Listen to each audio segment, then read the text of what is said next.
back to my channel. So in today's video, don't worry, okay, having a hard time, got some things going on, okay, but so I'm here today to talk to you about my notes. I'm here to talk to you about what my job is in the military, my job, how long basic is and how long the training is for my job in the military. And then I also want to talk to you about my MEPS experience. So I'm going to put both of those into one video because, like I said, I have a couple videos that I want to get out for you all. Let me see. I'm scared to touch it. I feel like if I touch it, it's going to fall. And if y'all haven't already noticed, like, my background is a lot going on just because my ring light is acting crazy, and I'm scared that if I try to move it and straighten it, it's gonna fall. Y'all, up, see, great, go down. Let me see if I can. It's gonna fall. It's gonna fall. Okay, don't mind my TV, my little friend here. Don't mind none of it. Okay. All right, so let's just get straight into it. So basically, I am security forces. I chose security forces because really that's the career field that I kind of wanted to go into. And I say kind of just because I kind of want to do something in the medical field and kind of didn't want to go to that school because it's 2 years. So that, and then my scores on certain things. When I took my Asvab, I took my Asvab twice. I'm going to take it again, just not now. I'm going to take it again just so I could, but let me tell you again, for all those who have not yet taken the Asvab, please take it serious. Please study for it. If you need a tutor or, somebody who's good at studying to help you, please do that.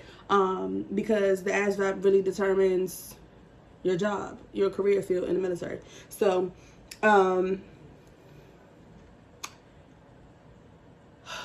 my job is basically my job in the civilian world, if you get what I'm saying. So I work at a jail in the civilian world, and the job itself is actually okay. It's just like it's the other officers and everything else that goes on there with the other officers, but that's another story for another time.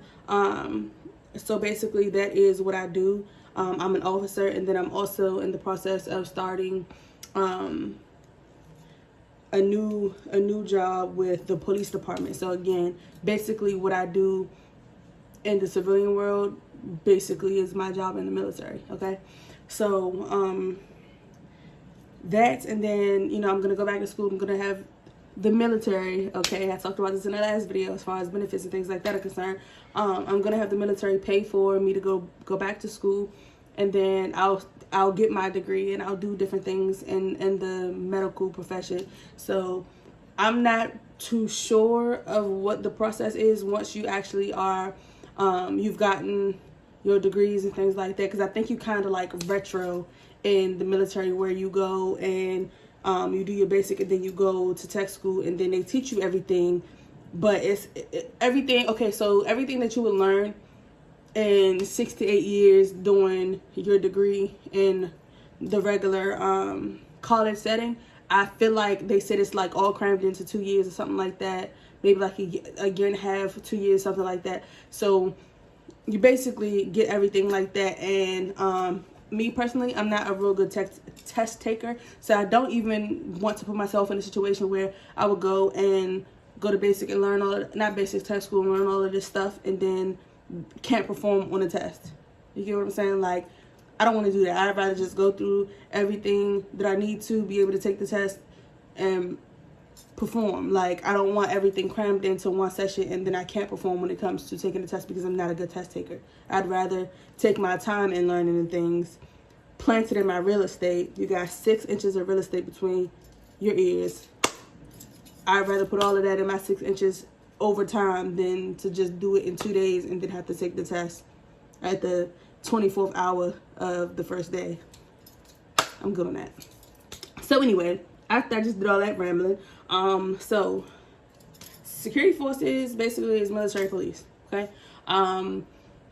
Basic. So I'm not even sure what basic is at this point. Okay. Since COVID has started, I understand that they have been doing a lot of things differently, as they should. So with that being said, I'm not all too sure on how they are doing things. I know that a couple people said that they didn't do the gas chamber. So I haven't been to basic yet, okay? And one of my good girlfriends that I met during my time in student flight, she's got her date, and we were hoping to leave together, but we don't know if that's going to be a thing or not yet. But right now she's leaving February 1st. And with her leaving February 1st, hopefully she doesn't have to go through the gas chamber either. But they did say that the first 2 weeks was considered ROM, restriction of movement, where you basically are like quarantined. Is that still happening? I'm not sure, because I did hear that when you go, they send you a week prior to your actual training date. So I'm not sure if they cut the quarantine down a week or what it is, but I guess I'll see when I get there. Hopefully whenever I get there, they're still not doing the gas chamber. Okay. But anyway, I heard that there's been a lot of modifications and things like that. So I'm not sure if it's 7.5 weeks or if it's 8 weeks. I'm not sure what they're doing, but I guess I'll let you all know when the time comes. But yeah, so that is that. And then I know for sure that my tech school will be 8 weeks. So it's 8 weeks. And of course, when I go for basic, I'm going to go to San Antonio, Lackland Air Force Base, San Antonio, Texas. And I'm going to go to Lackland Air Force Base. And when I finish basic, I'm still going to be on Lackland Air Force Base. So the tech school for security forces is on that same base, so I won't go anywhere. I'll stay there, and then I'll do my 8 weeks of tech school, and then I'll come back home. Hopefully, they said that you are able to speak to your MTIs when you're there, and they speak to you about, I guess, maybe possibly switching your job if you can. I'm not sure. I really don't know, but hopefully, because they said you kind of like have to audition while you're there for the job that I want, which is honor guard. And that training is in DC. Okay, and because I'm from DC, I'll be home, you know, and then being home, I'll be able to leave off base and go home, or go to, go see family and stuff like that. So, yeah, hopefully I'm able to do that. And if not, whatever, it is what it is. But I definitely want to do the honor guard for sure. So, we spent 8 minutes talking about nothing. So now let's get into my MEPS experience. Okay, so, my recruiter set me up to go to MEPS. He's like, be there at 6 o'clock, be on time, make sure you eat breakfast, blah, blah, blah. Okay, so I did that. I got up early. I went and got something to eat. I went to McDonald's. I got food. I got to MEPS a little early, sat in the parking lot, and then once I got in, they make you take literally everything. You can't even keep your watch, your Apple Watches. Okay, you can't keep smartwatches. You can't have smartwatches. You can't have anything unless it's your keys and your wallet. So your phone, your smartwatch, everything, your book bag, your purse, everything has to be locked into a locker as soon as you get in and go through the metal detectors. Once you get in, they have you stand in a line. It's kind of like at a podium where they will give you a name tag. Once you get your name tag, you go back and find, from what I understand, Baltimore MEPS, okay? I'm speaking for Baltimore MEPS because that's the MEPS that I had to go to. It may be different in other states or whatever, but this is what it's like in Baltimore MEPS. So you stand in a line for them to take your name and check you in, and then after you do that, you go back to this room and you look for your branch liaison. So there's like Marines, Coast Guard, National Guard, blah blah blah, everything, Army, Air Force, whatever. So they have all of these different liaisons that you go to, and then you go in there, you tell them your name, and then they give you a folder. They give you a folder, and then once you go get your folder, they send you to this room to do a briefing. So once you do the briefing, they make you go to different lines depending on what you're there for. Some people are only there to take the Asvab, some people are only there to do the physical, and some people are there to do both. So I was there to do both. And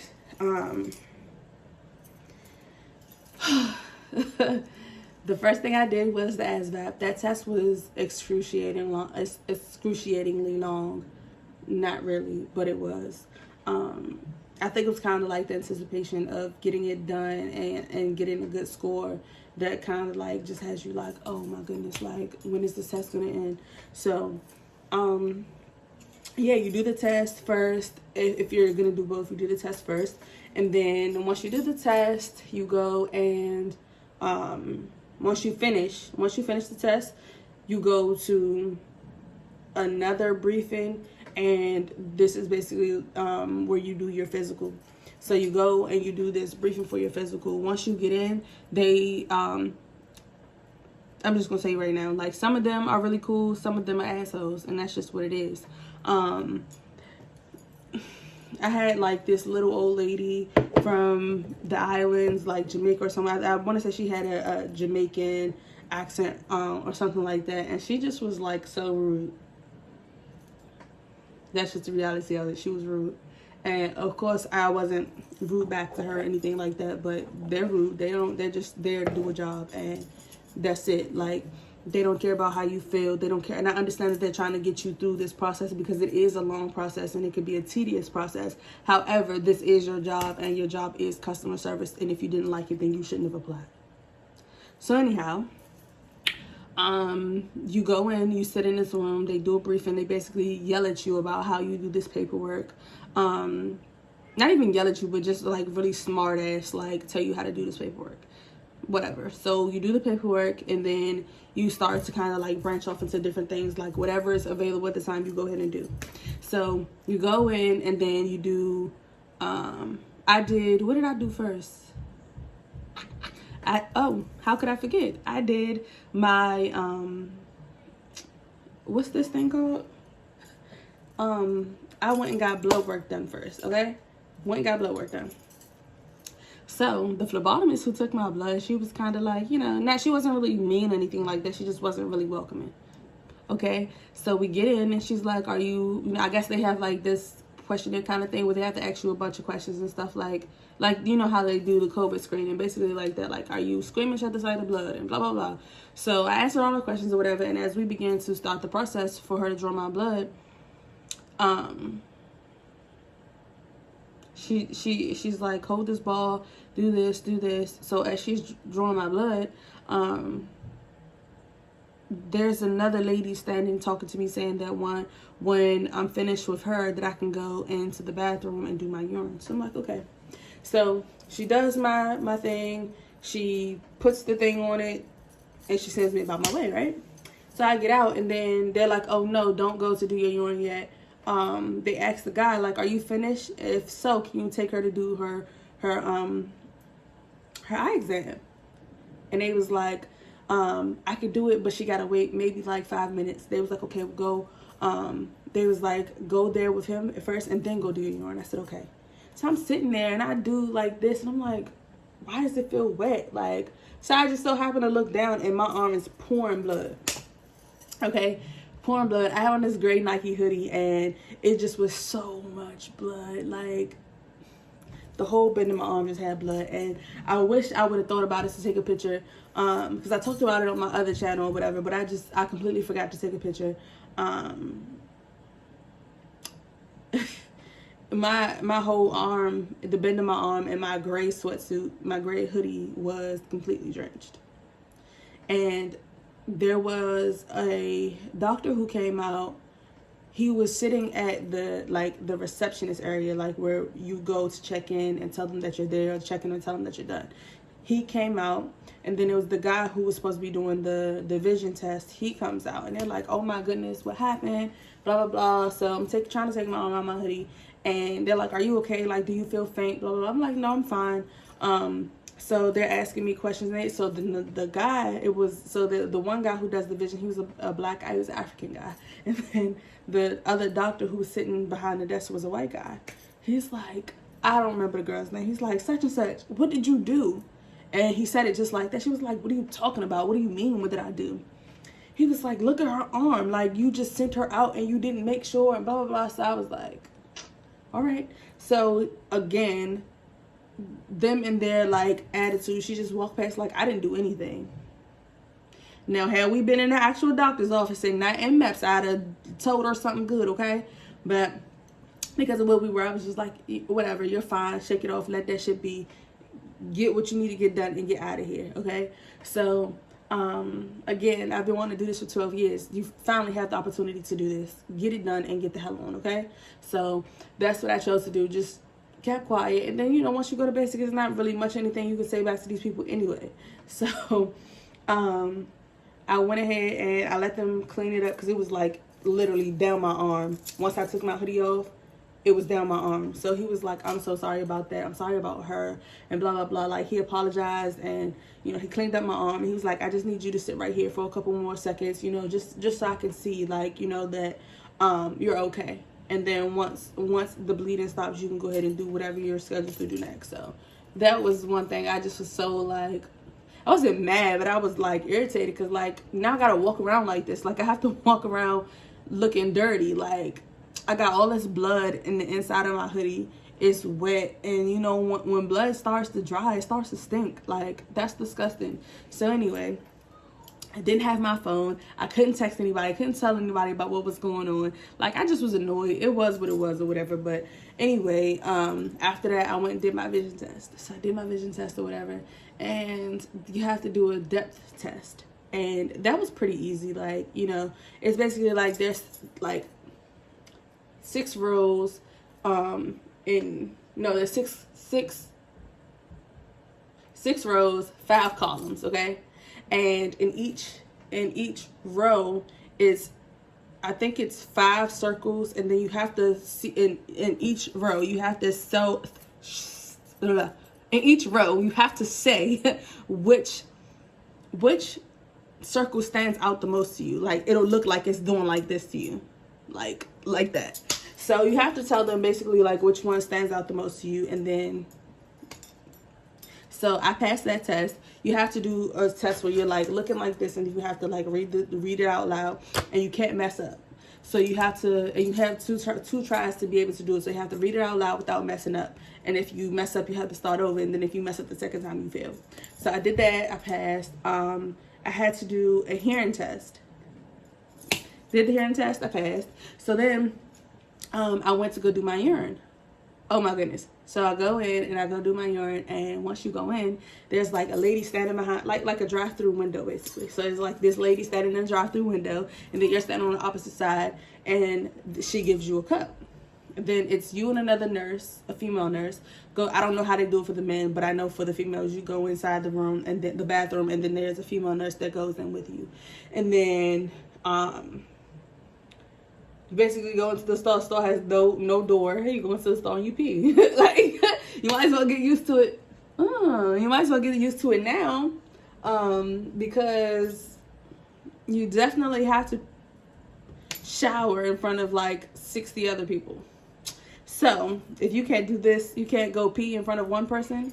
Lord, I don't know what you're gonna do at basic. But anyway, so yeah, that's pretty much it. And then you go to the drive-through window, and you give them your cup, and then they put a seal on it, and then they ask you like, is this your cup? And you say yes. And then they say, are these your initials? Because you have to initial it. Yes. And then they say, is there a seal on it? You say yes. Is the seal broken? Yes. And then I don't know what the fuck they do with it after that. But then after that, you go inside the room and you disrobe. You keep on only your bra and your panties, okay? So when you go in, they make you take your clothes off and then you stand on the scale. I was in there by myself. So I went in. It was literally only me and like one, maybe two other females who actually tested and then had to go do the physical. But I kind of was ahead of everybody else. So I was able to go in by myself. So when I went in, I took my clothes off, then I went and stood on the scale. So I stood on the scale, and then my boyfriend was already telling me that I had to get measured. So they measure your neck, your waist, and right around your butt, because I'm black. Like, by whose standards are you supposed to weigh 165 pounds? Not all black people are like that kind of petite, you know? Like, it's kind of hard for us to be, yeah, whatever. So anyway, you do that, and then after you get measured, or after I got measured, she went and got another doctor, and she came in and she did the same thing, because they have to do your neck, your waist, and right around your butt, and then come back up, neck, waist, right around, but they do it 3 times. And then another nurse came in and she did the same thing 3 times. So after that, I had to sit and wait for the doctor. So once I went in to see the doctor, I sat in his chair with just my bra and my panties, and I listened to her and I asked her questions about tattoos, and I had to get this tattoo on my hand removed, and it really picks up more on camera than it does off camera. That's bomb camera quality, like. So I had to get that removed, because you can't have hand tattoos, face or neck tattoos in the military. You can in the Navy. I'm not sure, you know, once you actually enlist and go through basic and all of that stuff in different branches besides the Navy, that you can have those kind of tattoos. But anyway, we talked about tattoos, piercings, scars, everything like that. She makes you lay back, and she'll hold up a towel kind of thing, and tell you to take your bra off. So you take your bra off, and then you just lay back on the table, basically, you know, like a physical, like you do with your regular doctor. You go take a physical, and then they don't even touch you, like they just look at you, okay? And then when she told me to take my panties off, they make you lay back and butterfly your legs. So put your feet together like this, and your legs are like out like that. So you lay back, and she'll tell you when she's getting ready to touch your vagina. So she touches it like this, and then, by the way, these are your lips opening. So she opens like that, and then she just looks, and then that's it. And then she tells you can get back dressed, or whatever the case may be. She makes you like bend over and touch your feet, and she kind of like runs her finger up your spine, but that's it, like easy peasy, right? So she went to check my ears. And she's like, you know, being in the Air Force, you fly, you know. So she's like, pop your ears. And I was like, what? She was like, you know, like hold your nose and blow out like you're blowing your nose, and you'll feel your ears pop. I never knew that. So you do that, and then I guess it's something that they're looking for in your ears when they tell you to do that. I don't know, but they tell you to blow, and then you can feel your ears pop, and then they like looking inside them. I don't know what they're looking for, but she checked this ear and it was fine. Then she goes and she checks this ear, and she's like, yeah, I don't know. And I'm like, what the hell's wrong with this lady? Like, what are you doing, and what's wrong with my ear?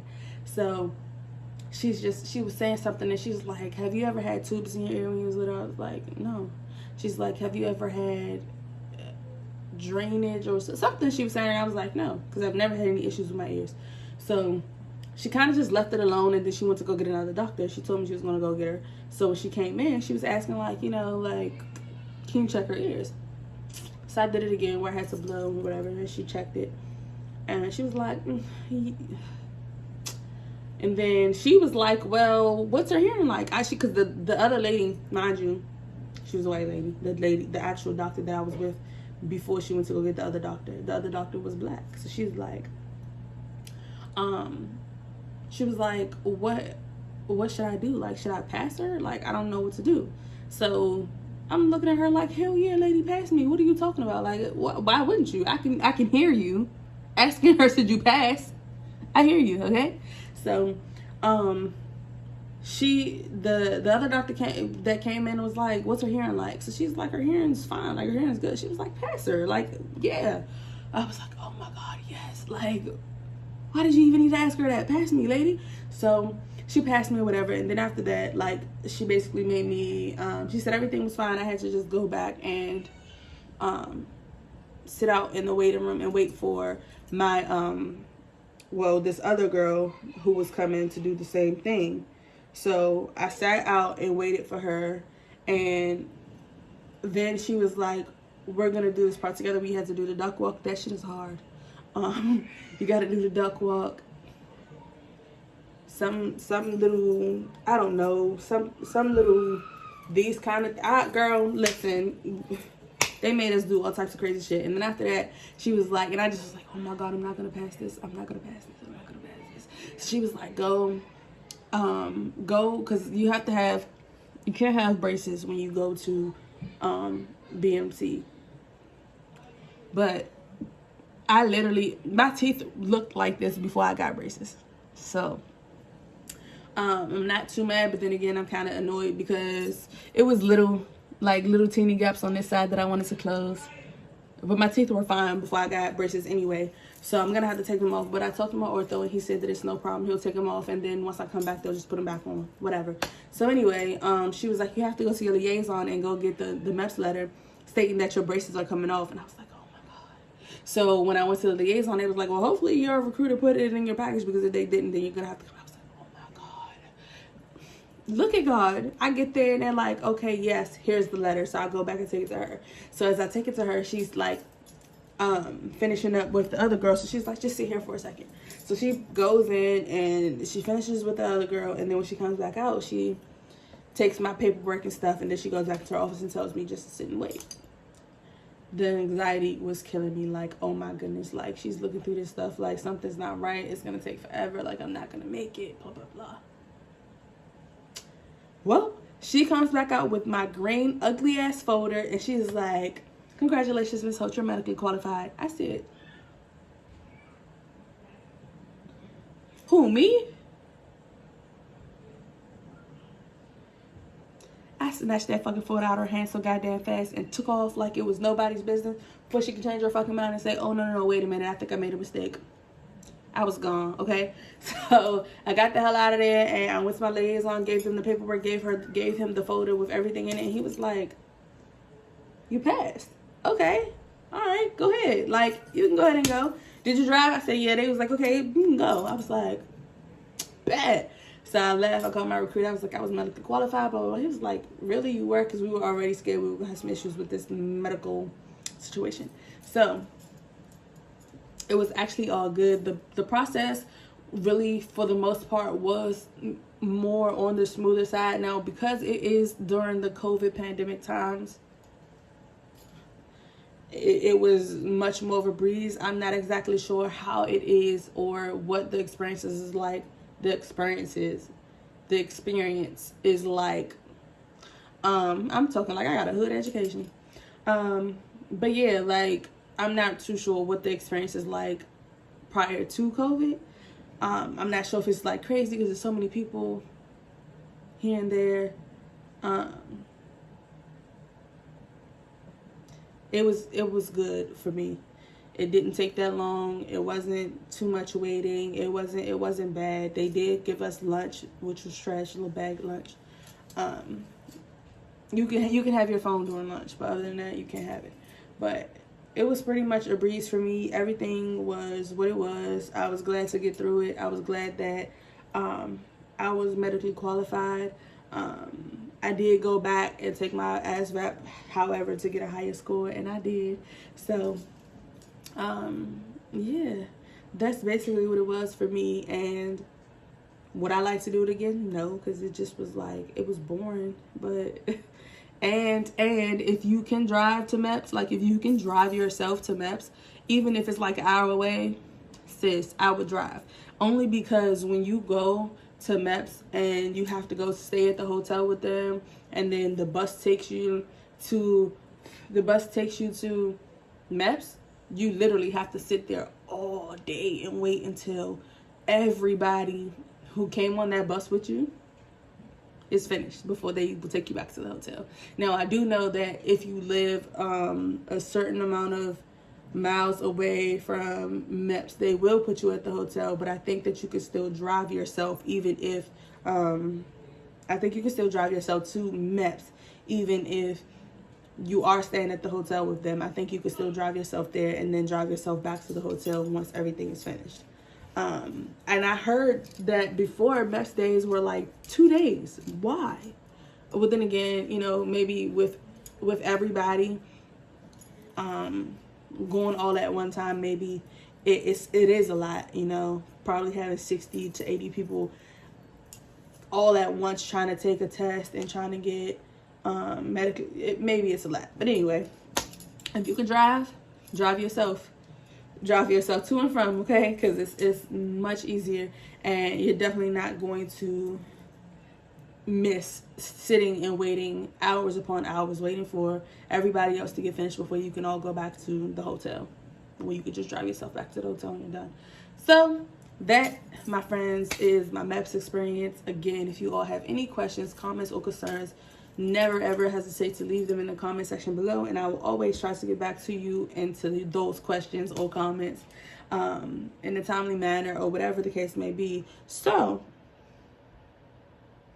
as always, it's been a pleasure, and I am the Natuons Princess. Look in your eyes, shit is dangerous. Grateful I had all the patience. I know you don't.